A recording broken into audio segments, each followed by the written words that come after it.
And I was doing graphic design for them, sort of working across the in-store and web experience. So making sure there was some consistency across like the two. And that was an interesting place. I got to Oh God, how did we get here? It's best not to think about that with this show. Yeah. How did we get here? Yeah.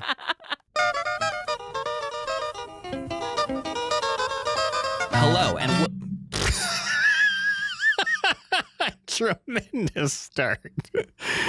Why would I start by hitting the table? What's wrong with me? All right.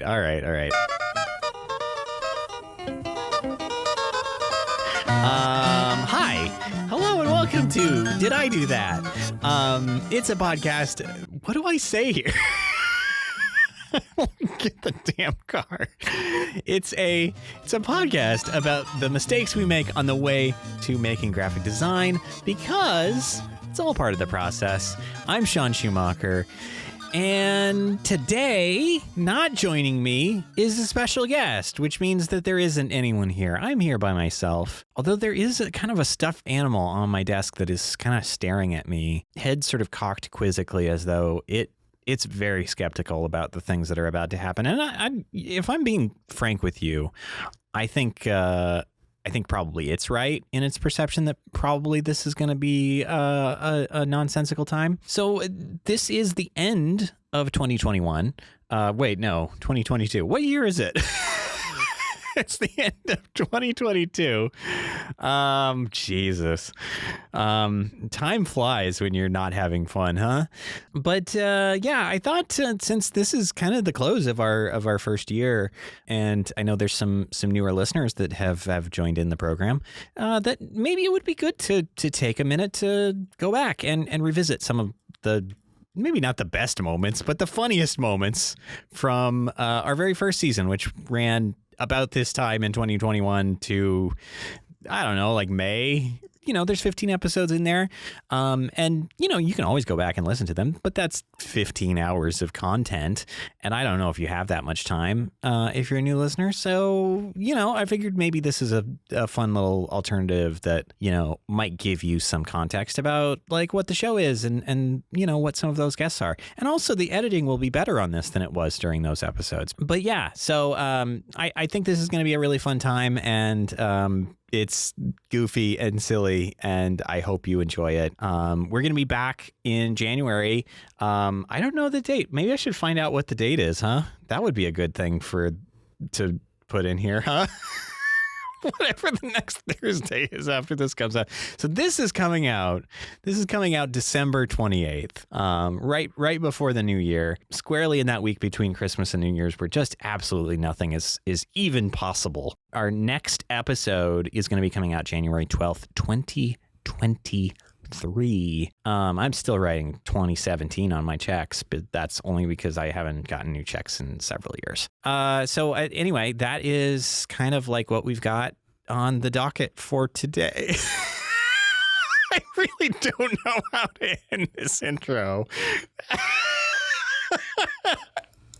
If you're wondering, do I have anything prepared right now? The answer is absolutely I don't. I did not think that far ahead at all. And I just got here. I just got to the studio.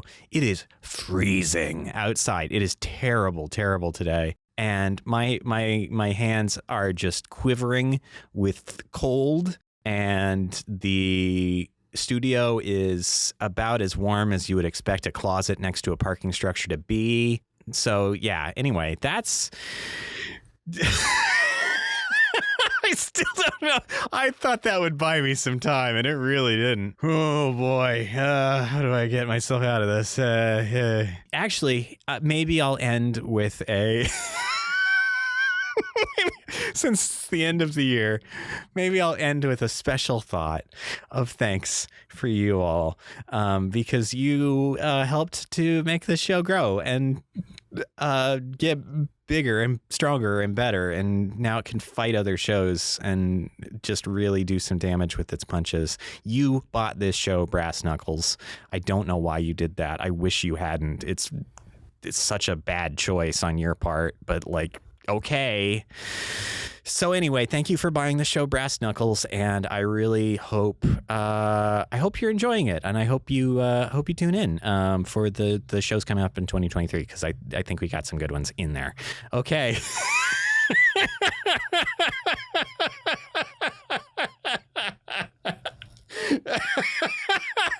Every time I get close to ending, and I truly don't know how to end. I'm losing my mind. All right, here's more clips. Okay, bye.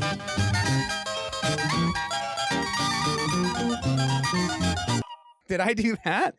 Did I do that? Is it too dumb?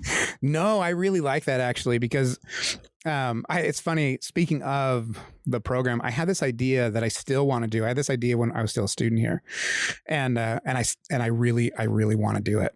Is we have on the walls when it's in the before times. The long ago. Yeah, when we actually had people in buildings. Yeah. The walls were always filled with work, and it was always the finished work, and it was always the work that was kind of the peak of school. It was great to be able to walk through and flip through it and get a sense of what other students are doing and feel, really bad about yourself. Feel challenged for your next project. That's a better way to put it. And except that the part of the process that I really enjoy the most is the things that we've really just abandoned. Yeah. And sometimes you have to abandon work halfway through to get to better work. And we've all done that. I certainly did that. Oh God. Where so many. I'm nearly done with a project and realizing nothing about this is working. I'm literally going to go back to my sketchbook and throw it away. Well, I want to have a wall in each of the restrooms that's called I don't even know like a museum of discarded work. Yeah, of the stuff that we were initially proud of, or maybe stuff that we had to abandon because it was a good idea, but we didn't have enough time. Yeah, any number of reasons to abandon it. That's still valuable, and it would just be really funny to put in the bathrooms.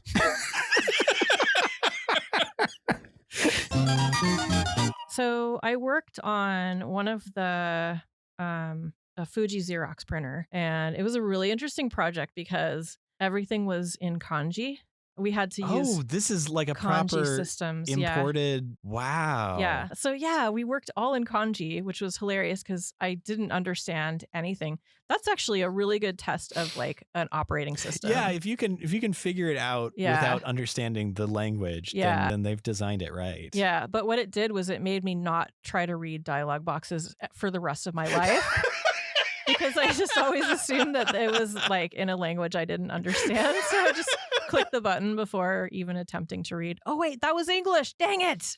Come back. It's trained you well for this era of everything needs a 10-minute walkthrough before you're allowed to use it.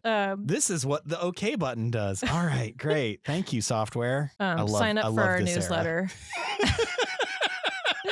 Hey, do you like our site you haven't seen yet? Please sign up for our newsletter, and we'll give you 10% off of the products that you don't know you're about to look at. You've been on this site for exactly 1/10 of a second, so you need to subscribe to hear all of Anderson Cooper's good thoughts just every day. And he's definitely writing it. It's not someone else. And also, let's disguise the close box so you can't ever get to the website. Oh, that's the most important part. Maybe the way to get rid of the dialogue is also you have to say like, I don't want to get smarter. That's my favorite form of this. Oh, I do love that. I don't want to save money. I hate saving money. I wish it said like, I don't want to save money by spending money, which is really what it should say.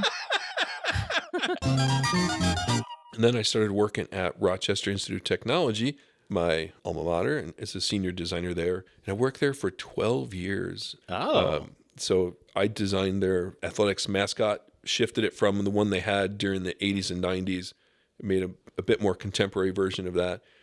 There's a whole nother hour podcast on that discussion because admissions started the process, which is weird, right? Admissions was like, let's make a new athletics logo. That is very weird. Yeah. Why would they care? Is it a draw? There was a lot of energy around the athletics because the hockey team during that time was what's the right word?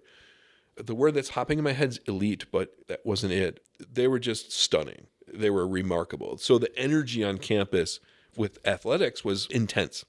So admissions wanted to capitalize, right? So I did a rough rendering. It was as far as quality goes. And they're like, okay, we like it. Let's push it a little bit farther. So I started the design for it. Design was going well, but there was something quirky about it. I'm like, it's just not, something just isn't right with it. And sure enough, the athletics department caught wind that we were working on it because I also did a lot of the publications for the athletics department. So I was, good friends and colleagues with those folks. So the athletics department didn't even know that this was happening until this stage of the process. Yes, exactly. So we had and I don't know if he's still there, so I should be cautious because he was very proud of his athletics department, the guy that was running athletics. Yeah. And he definitely said, well, there's no way that some clown in the administration is going to be working on our athletics logo. That's ours and our property. So I had to hand over all the work that I did. Like literally hand over all the illustrations. Oh my God. All my work in Adobe Illustrator, everything that I had created thus far, I had to give to them. And they hired an outside agency from another town to finish it. Which was fine, but I always bring this point up too, because we talk about this in class, right? We talk about these, as you said, mistakes and whatnot through our professional experience. If you look at the head of the tiger, RIT tigers, it's great. If you look at the rest of the tiger, it's great as well, right? But I'm sure the layman doesn't see it. But as a designer, they basically took what I had created and then designed the body. And they polished it up a little bit. They polished the head up. And they did a great job. Yeah. They polished it up and it looks wonderful, right? I was very proud of that. But then they did the rest of the tiger's body, the four limbs and the tail, and he's pouncing through the air. And you can look and say, that head is attached to a body. It's not done in the same vein. A little Frankenstein, perhaps? Yeah. I mean, like I said, the layman won't notice it. But if you point it out and you start looking at it, you're like, yeah, that doesn't quite match up. But I think only a trained eye is going to pick up on it. Yeah. I'm sure that it's only printed everywhere on every piece of merchandise that the school is selling. Exactly. So. It's a proud moment. They're still using it. That same energy of how well the team was doing, they went to the Frozen Four. That what? Yeah. That's what it's called? Yeah, it's called the Frozen Four. Yeah. And in the Northeast. That seems like the punishment one. That's where the worst teams should go. The Frozen Four. Yeah. The Tropical Four maybe is the victory. Yeah. Held in Detroit, Michigan, right? Where else would you have a Frozen Four? But in Detroit. I think they move around though, but that's where it was. Got to be somewhere cold. Yeah. So there's this tiger head that I had created. I didn't finish, but I'm still the original designer, and even the publications department, which is the department I worked under, and the administrations department said, no, you are the designer of that. And I thought that was very respectful, even though an outside agency finished it. Yeah. But they still gave me credit. That is so weird, too, that they would just not.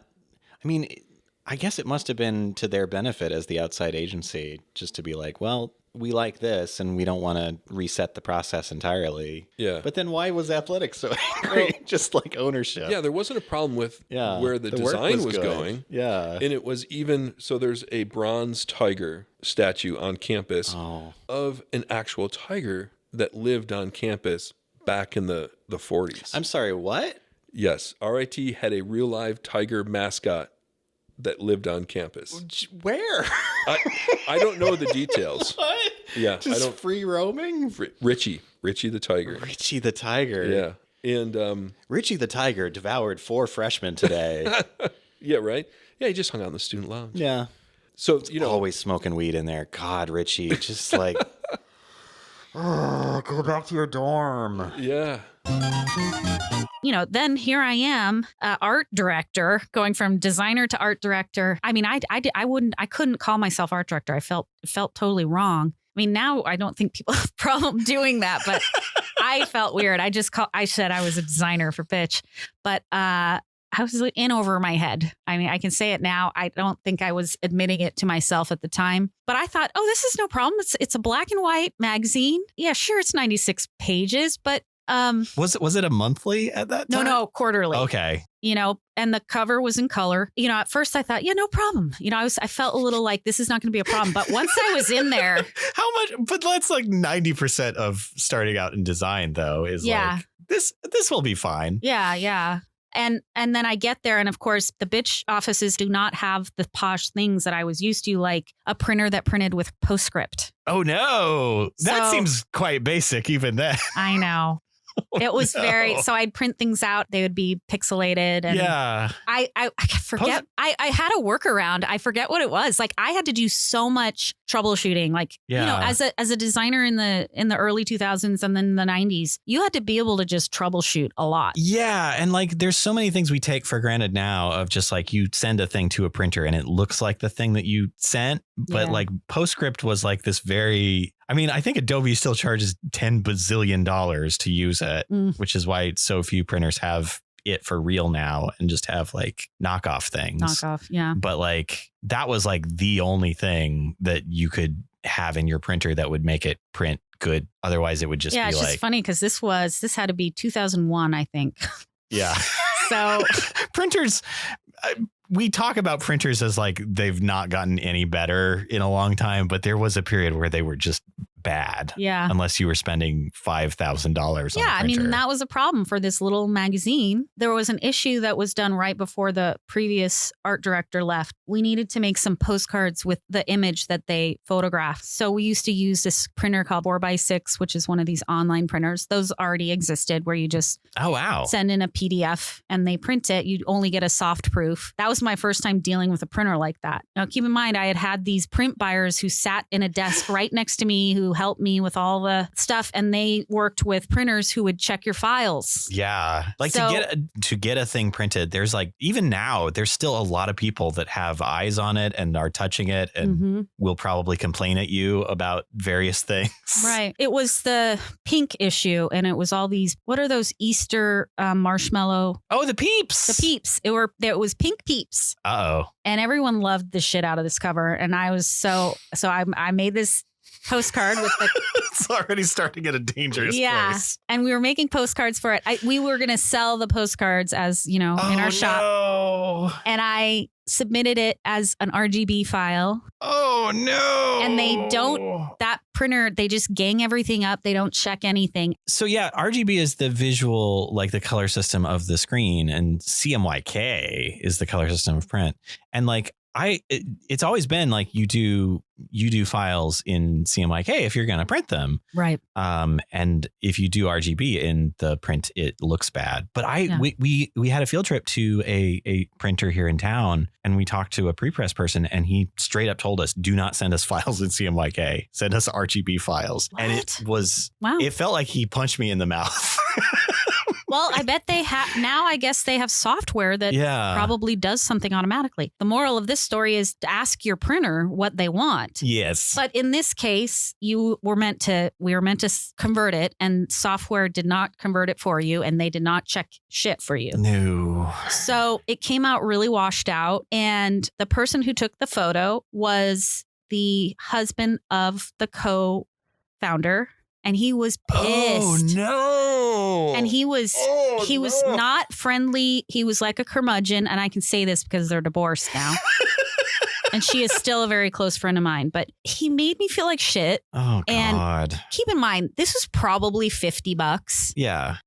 And every cent counted for the magazine because we weren't a nonprofit yet, but every penny counted. But at the same time, it was like, you're not really helping. I realize I made a mistake. There's not anything we can do about it. I learned my lesson, and I'm sorry it was your photograph. But, the irony of it being a feminist publication and this dude just losing his shit because his photo came out washed out. It's like, we're not going to use him. Okay. Yeah. That was like, wow. That really hurt. Like I had never been, and it sounds funny now. It was just some postcards that were sent to a printer, like one of these online printers. But I do remember just feeling like I massively fucked up. And then I think I talked to my dad about it, who's always a calming voice for me. And anytime I've gone to him to talk about career stress, his response is usually something like, is anyone going to die? Yeah. But that's that's the perspective. Yeah. It's like, like those fuck ups that happen like really early, like they have so much more impact weight to them because you feel like you'll never live it down. You're right. And like we see this with students all the time. Like, you know, you'll have a student who like they're in the page layout class and they do a print wrong and they'll like never want to print anything ever again. Right. So you have to counsel them through, like, you learned the bad way of doing it and now you can try it again and it will get better. In the safety of school. Yeah. Or the safety of an internship, you can do that stuff. Yeah. And it's like, that dude sucks. Yeah. So like, if you're in an environment where somebody is going to treat you like dirt for that, also like, that's not maybe good. He wasn't an employee. He was a freelancer and, you know, he was out of the picture. I mean, he's out of the picture and everything, but it wasn't long before he would not talk to me like that. My confidence grew and I, you know, he was asking me for advice on shit. So, but yeah, it's hard when you're young and you're still gaining your, you know, confidence in your discipline. I was like, what? I think that was where we were. What the fuck are we talking about? I love it. I'm not mad at it. It's so hard to keep track of where anything was in the show. Oh, actually, maybe this is a good place. Did you bring in any work or anything to talk about from your past? Or, I mean, we could just. What? What do you mean? How do I show work? Yeah. I think we exchanged that email like 2 months ago. I'm sorry. I didn't know. I'm so sorry. I didn't know there were expectations. We could also do story. I mean, Kate didn't have any work when she was on here. She told a story. How do I show work? What are you talking about? It's you know what, though? An inherently flawed idea. That's the problem.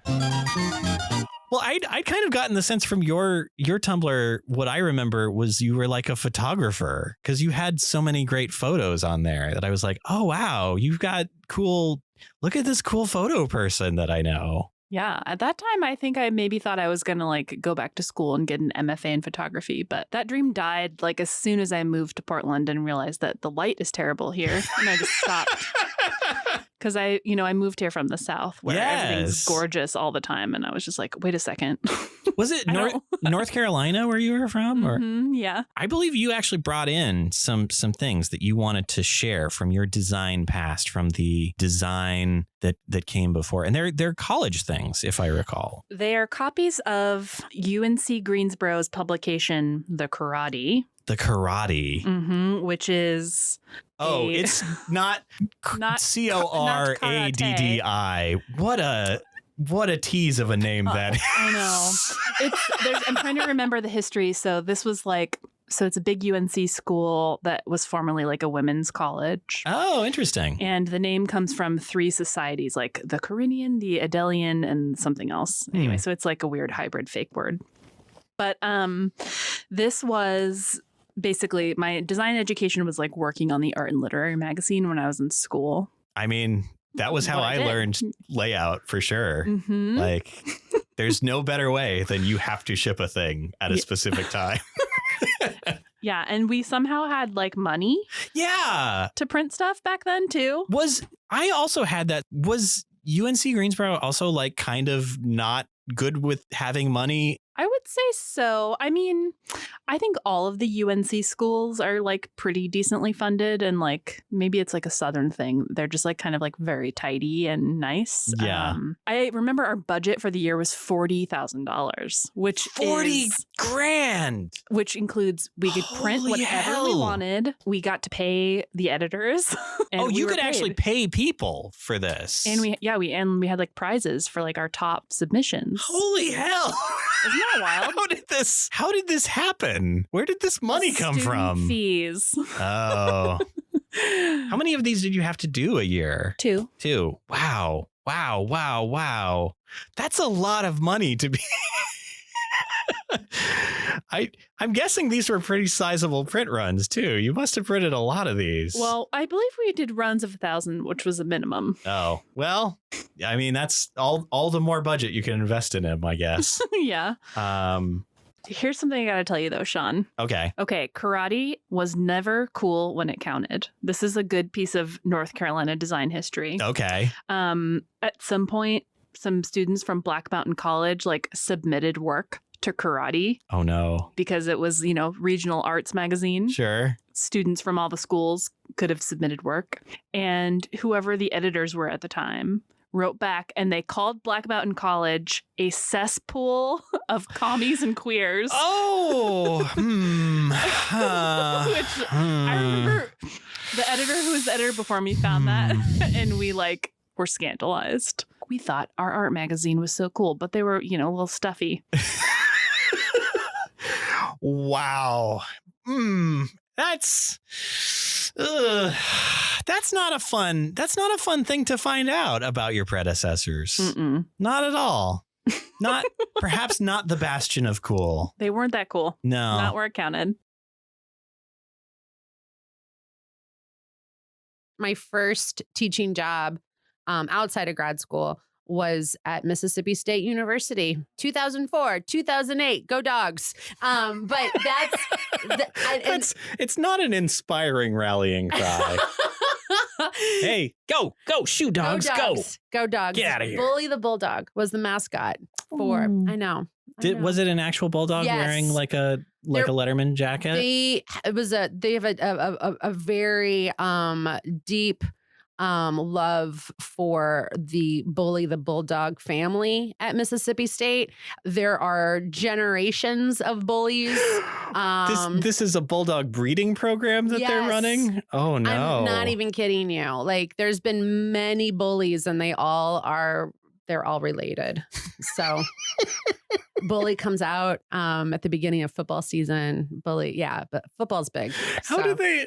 I assume the bullies retire at some point and have to be replaced. I think they die and then they have But is there just a period where, every dog that I know that gets really old, they're very slow. I think and they get retired and then then their offspring takes over. But I love the idea of we're opening the football game and everyone runs out. And then there's this geriatric just little puppy. It's I gotta do this again. Oh man, I'm so sick of this.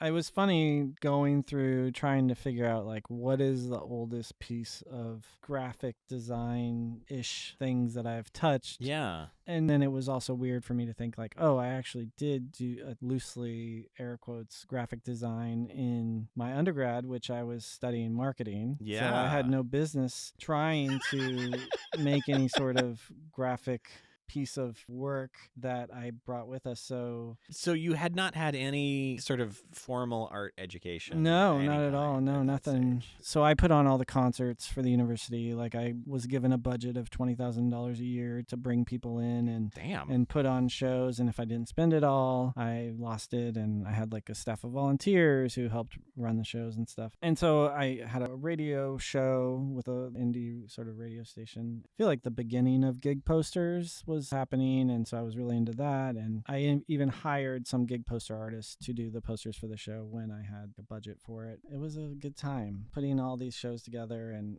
I could go on about the different bands. This is how I met Modest Mouse. I met Dave Grohl from the Foo Fighters. Have you ever told the story of your Modest Mouse experience on anything? No, because that's kind of a wild I don't think I have story. either. And I almost brought one of those, but I didn't design that poster. That was actually a gig poster one, even though it was a super small show for 400 people. Yeah. But I brought some pieces that were smaller shows, I'm surprised I didn't get one done for the Henry Rollins. That's the one that's sitting right on top. He's got that sort of 19th century painting thing where no matter where you are in the room, he's looking at you. Oh, yeah. And he's very angry. Very intimidating. Well, and the funniest thing, I actually have never told this story, I think, on any sort of recording of it, which I think will be exclusive. Exactly. Yeah. No, this is definitely some exclusive information. You can cut that because it's on the but it's exclusive, everybody. Yeah. It was a spoken word event, which he was doing pretty like heavily at the time, touring the country, doing spoken word. I went to school at Washington State University in Pullman, Washington, which is the middle of nowhere, eastern Washington. Lots of snow in the winter. Ugh. And I remember it being this crazy incident where he was flying into the Spokane airport, was supposed to, I think, take a small plane down to our university. Oh, no. But the flights had been canceled or something, like he couldn't take a flight. And so I had to drive to Spokane in my crappy little Saturn that I had like inherited from an uncle. Actually, I think I paid for, but they... You always end up paying for yeah, one way or another. Such a weird car. What if we made a car entirely out of plastic? Yeah. So, yeah. Weird, so it's I'm, bad. Yeah, and so I'm driving that in this insane snowstorm. Oh, my God. And I can't even remember how... That's like a one-wheel drive car. Yeah, and I'm trying to remember how, like... traction. I think it's like an hour-long drive. I'm not exactly sure, but it's a decent amount of time. I get to the airport, and he's waiting outside in a t-shirt and like pants that are, I think, were ripped or like very just like his uniform. Yeah, like not prepared for a snowstorm. How long had he been standing outside like this? I don't know. That's a good question. I wish I had more, like, better documentation. Maybe of this he's just time one period. of those guys that's just like, oh yeah, I need to cool off. Yeah. Let me just dip myself into the cold air. Oh. Yeah, I mean, and he probably could withstand most things, but he...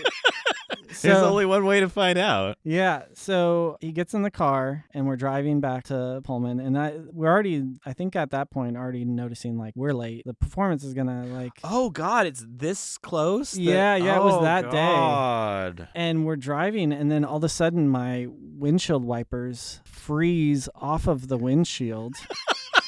It was so cold and icy, and we had to like pull over and get out, and he gets out with me and is like, I just remember having this like, this is so surreal. Henry Rollins is standing on the other side of my car, and we're in a snowstorm, and we're scraping the ice off of my windshield wipers. And I'm like, this is like a once in a like, I don't even know, like it still doesn't seem real to me.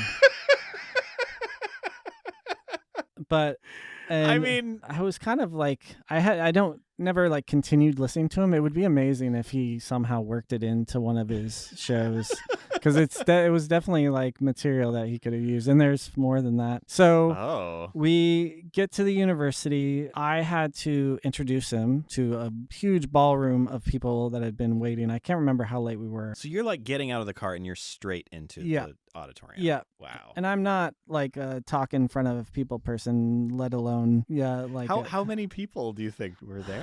There was probably, I want to say around 1,000, 800,000 people. Wow. Yeah. So I had to introduce him, and I told a little mini story of like why we were late. Did his performance, was great. Then the next day, I remember I like went to class, came back from class, and I had a message. The weirdest thing is I think I had my phone somehow hooked up to my computer. And so I had like answering machine on my computer, and it was a message from Henry saying, "Hey, Jason, it's Henry. I'm stuck here at the airport." And he needed to go. I can't remember what the deal was. And he was like screwed by this airport over and over again. Asking for a ride. I later found out through like, I think it was his management, because I don't think I talked to him again. There was like somebody that was also stuck with him that was transporting like rats that were like to be experimented on. And... What even? And that guy gave him a ride. Well, and I mean, the university is like an ag school, so there was all sorts of like crazy animal, I think, experiments going on, as far as I know. Just doing a little Uber pool with Henry Rollins and the rat guy. Which I wish I would have been there for that drive. That's a double act, really, Yeah. you know. The rat guy's the opener, but you know half the crowd's there to see him. Yeah. When you're a kid, we mainly had the bowling alley, the movie theater, and then we had a youth center. But majority of the time in the neighborhoods, you would just kind of like click up with the neighborhood kids. I mean, I guess as you would anywhere, but I feel like the crew that I had, we were pretty scrappy. where we kind of made our own little clubhouse. Oh, really? And looking back, I'm like, we were gross. We would take. That feels like a kid space. Yeah, we would take just like random furniture that people would throw away. That would be like on the side of the street, and like we would just probably has a sign on it that says "bed bugs do right. not touch." We would just like take things and essentially like place it in our little clubhouse. Looking back, I'm like, ew, why did we actually do that? But so we had a little clubhouse, but then we also was next to a little field where we would play kickball. And that's pretty good. Yeah, I had the idea to like try to raise money to buy bases and like a legit kickball, because I feel like the kickballs were, you know, like the red rubber ball. Yeah. It's got a little heft to it, ideally. Yeah, because I feel like we would normally just use kind of whatever, like soccer ball or just like any random ball that would be around. But I was like, yo, like I want this to be legit, right? Like you a want clubhouse. A ball with some bounce. Yeah, clubhouse. We have a kickball field. I want some legit bases and like a really good kickball. So I feel like this was before I started drawing. This was like, all right, let's just kind of do what all the other kids do with like Kool-Aid stand and like selling things for like 5 cents. Oh, sure. I mean, the cornerstone of the kid economy. Yeah. Selling powdered beverages on the side of the road. Exactly. And then just like looking for change underneath the couch and stuff. And I just remember going to the toy store and just like having this bag of change and my parents just being like, just keep that. We don't want to count that. Right. It's like, just keep that. And then like I'll buy the ball and the bases. And I just remember being so excited to like show my friends. It's a big accomplishment. I will say that it didn't last long. Like we like played with it maybe like a couple of days, and then like one weekend there were some bases that got shredded up by a lawnmower. Oh God. And then there was one game where the ball got kicked so hard that it went on top of somebody's roof. Oh. And it was just way too high for us to get it back. You got sandlotted. Yeah. I will never forget this day because I was so scared to go back. So I was the owner of this ball, right? Yeah. Like, even though like it was for all of us, like I would be the one to take it home and like bring it out whenever we would play with it. You were the caretaker. But I remember being so scared to come home without the ball that day to tell my mom, because she was just like, what?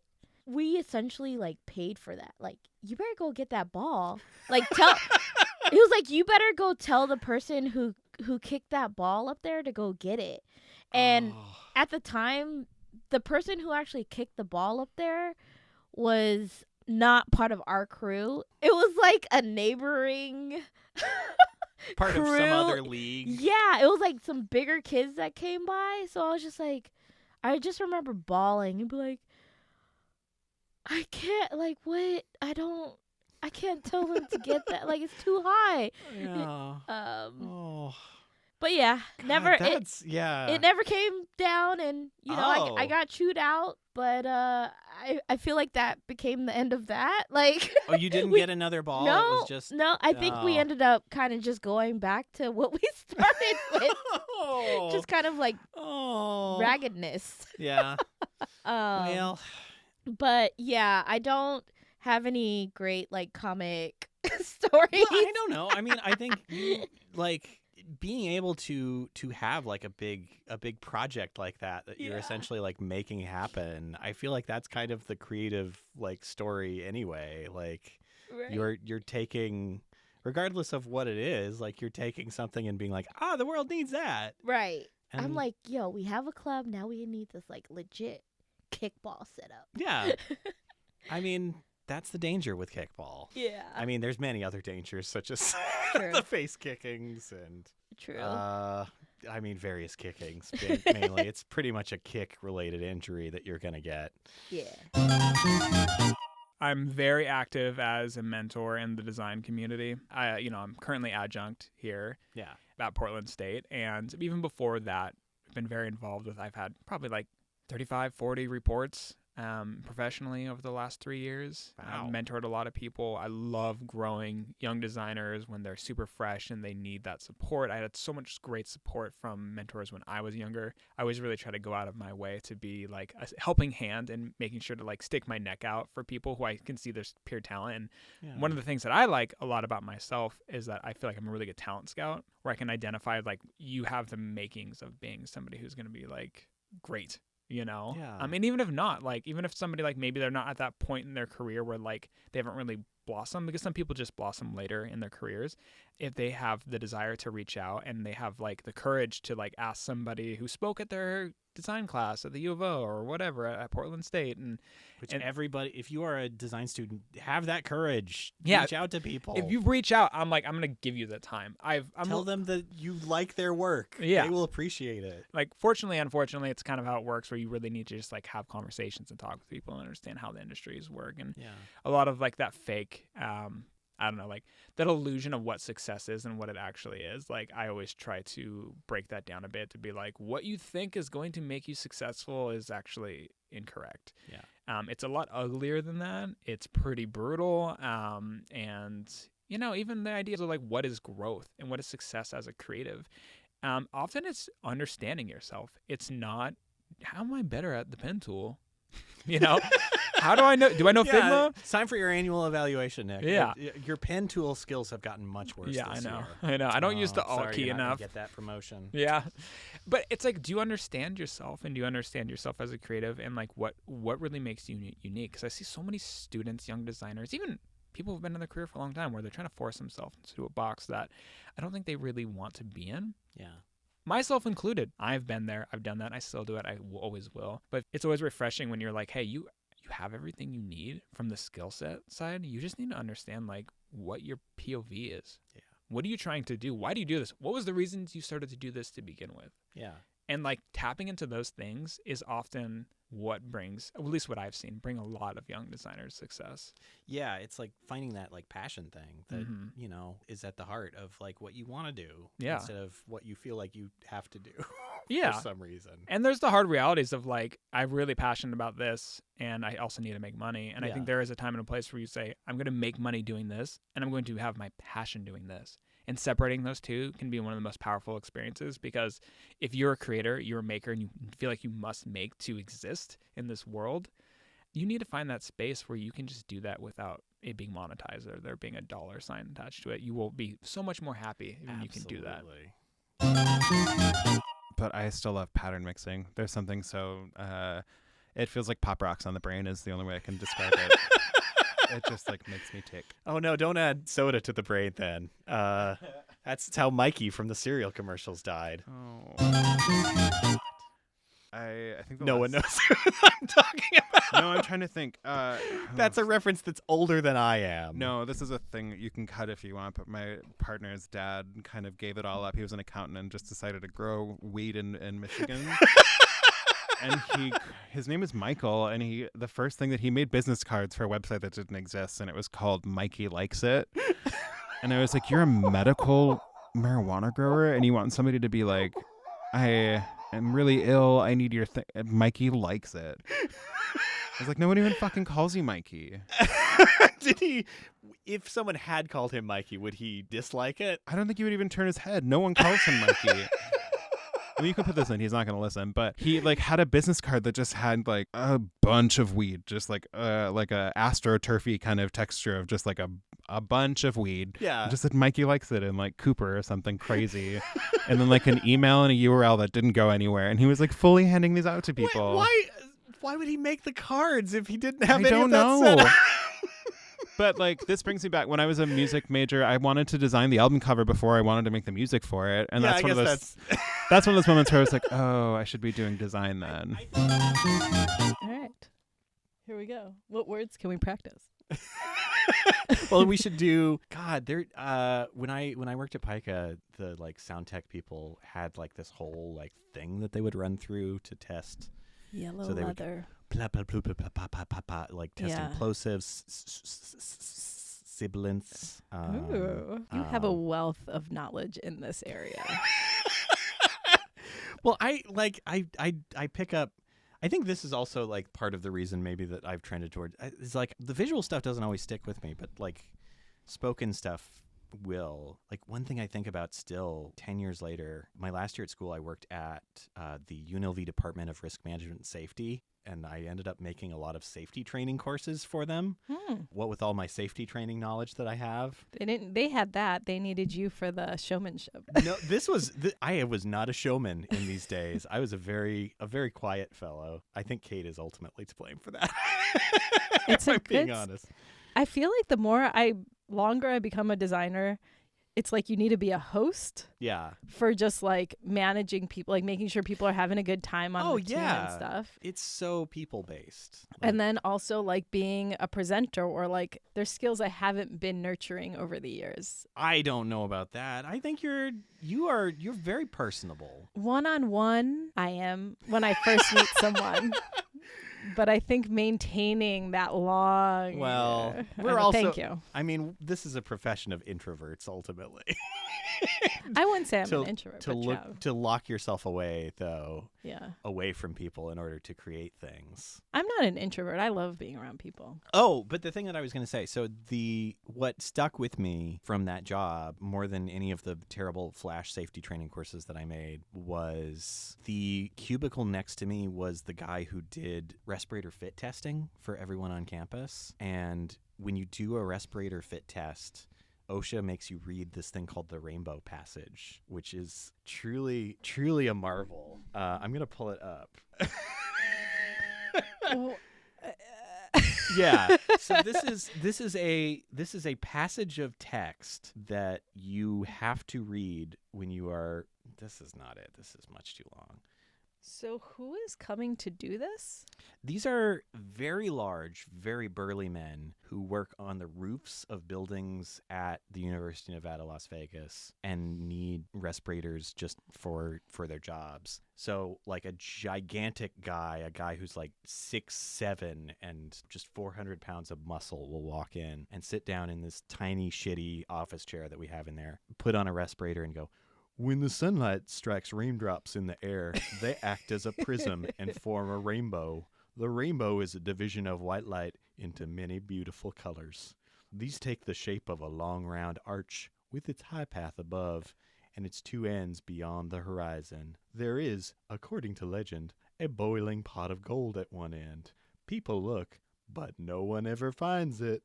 When a man looks for something beyond his reach, his friends say he is looking for the pot of gold at the end of the rainbow."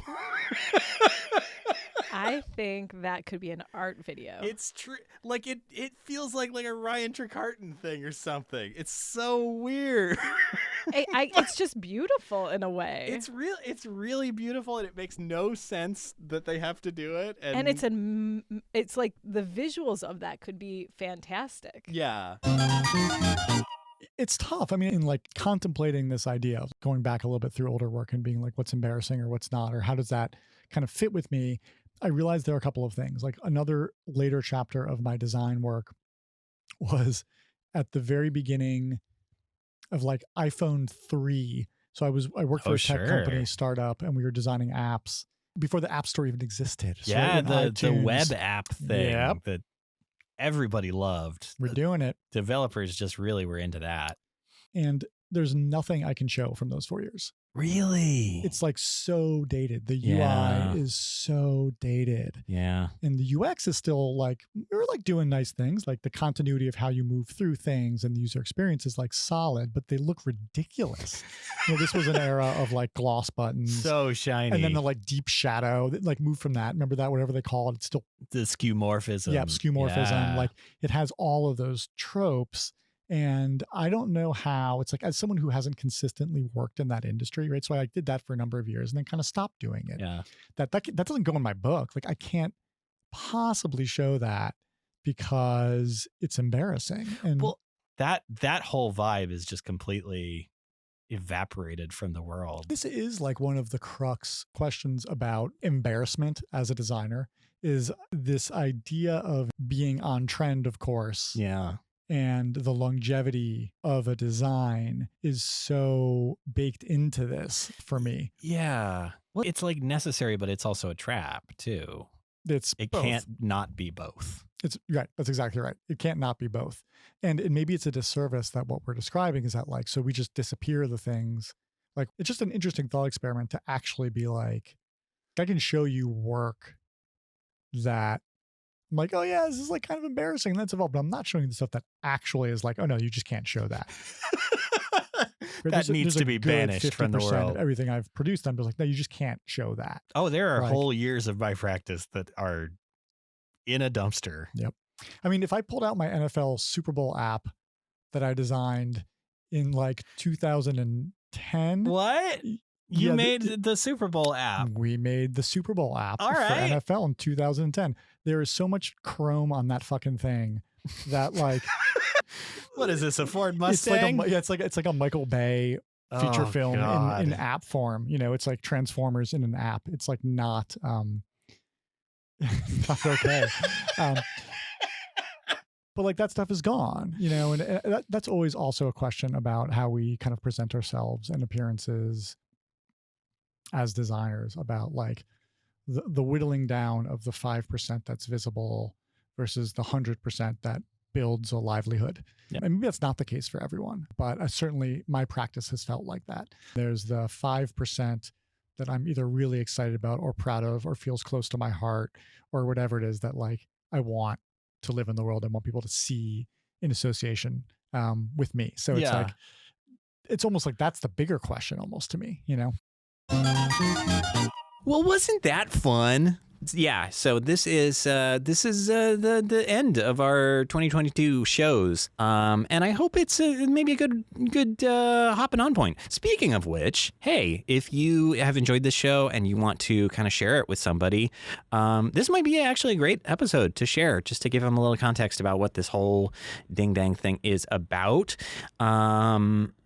You know, just tell a friend, maybe actually like buy them a gift card to the Olive Garden, and then send them a regular card that you get from Hallmark, and say that like if you want this Olive Garden gift card, then you have to subscribe to Did I Do That, the podcast about making graphic design and making mistakes. Not one of the other ones that are Family Matters Recaps podcasts. There's several of those, but you know, this one is specifically about design. And then you know, if they do it, then you can give them the Olive Garden gift card, and if they don't, then you get a wonderful trip to the land of soup, salad, and unlimited breadsticks. Or wait, no, I think it's the soup and the salad are still unlimited, right? And the breadsticks you now have to pay more for if you eat more. Pay more, eat more. It's really the dining model of the future. It's here today at the Olive Garden. But anyway, yeah, tell a friend about this show. Give them an Olive Garden gift card that you hold hostage. And also, you know, if you don't have any in-person friends that you feel like would be a good fit for this, first of all, get some, because, you know, I think they're probably going to be a fun time to hang around with. But also, leave a review on a service that you can do that on. Apple Podcasts is a great one. I know that there's a ton of people listening through that. Yeah, that's a place where podcast reviews are commonplace. 5 stars if you can. Also, when you do that, yes. The problem is I have these things written down. This part I do have written down, unlike the part at the beginning where I was just losing my mind. And I'm reading the things out of order, and now every time I look at my little blue card, my David Letterman-esque blue card, the things are not where I expect them to be because I'm reading the card out of order. So yes, you can follow the show on Instagram at dididothat.design. You can also, speaking of that, actually, you can now listen to the show on YouTube. I don't want to say watch because it is just kind of a static photo. There's no video on there. Just to be absolutely clear with everybody, that's not a video service by which you can enjoy this content. But if you prefer to get your podcast that way, which apparently a lot of people do, we are on there also at dididothat.design. That's youtube.com/at dididothat.design. Use the @ sign. Don't type out the @ We all know how that works now. We're also on Twitter still for the time being. Again, as of this recording, it still exists. It's getting more tenuous by the minute, it seems like. It's really, really, really questionable. You can also, get some news through some other services. We've got a Patreon up there where I'm going to be publishing episode, recaps and images from here on out as well. If you want to follow the show there and, potentially give a little money to support its production. That's all we have. And I just threw the card and you can't hear that I did that because that's not a loud enough sound for the microphone to pick up. But trust me, I did it. Maybe that's how we close the show. This is Did I Do That? I'm Sean Schumacher. And for the close of our very first year, the close of 2022, and for all the years ahead. Oh shit, I forgot what I said.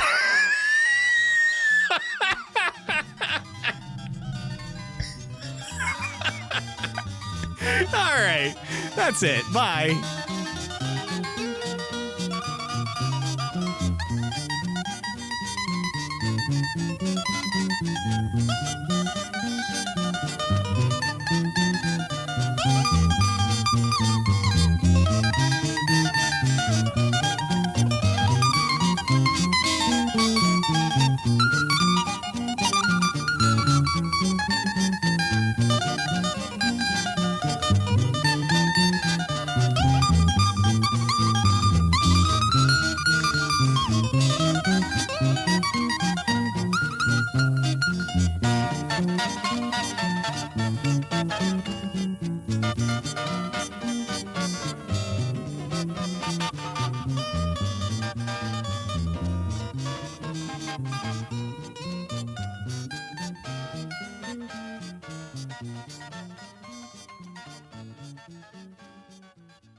This is a bad business plan for me, podcast-wise. Did I actually read the intro for this show?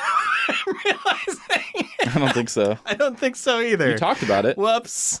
Well, maybe I should just leave this in at this point in the episode and not move it. Are we just starting? No. I think a lot of that is going to actually be show me. I'm just kidding.